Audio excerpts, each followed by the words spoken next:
In today's video, I'm going to teach you how to insert images in a table in Notion. By the end, you'll be confidently adding pictures right inside your database rows. So your notes, projects, or content trackers look clear, visual, and easy to scan. First, create a database table.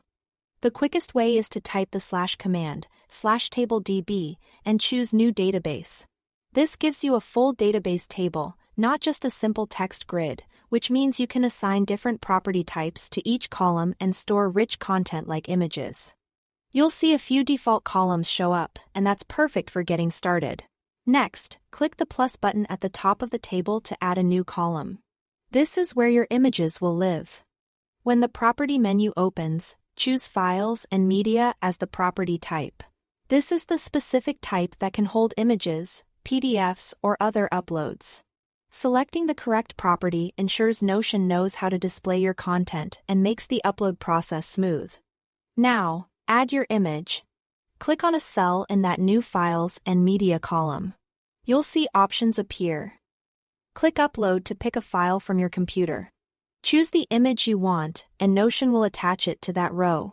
You'll typically see a small thumbnail, which helps you recognize the image at a glance.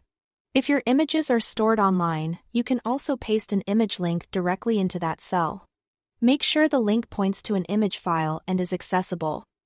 If it's behind a login, Notion may not be able to fetch the preview. Either way, you are attaching the image to that specific entry in your table, keeping everything neatly organized. Here is a helpful tip to speed things up. You can drag and drop images directly into the Files and Media cell. Just grab the image from your desktop or a folder and drop it onto the cell. Then wait for the quick upload indicator to finish.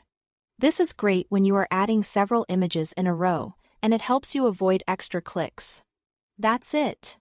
You created a database table, added a dedicated image column with the Files and Media property, and attached images by uploading, pasting a link, or simply dragging and dropping.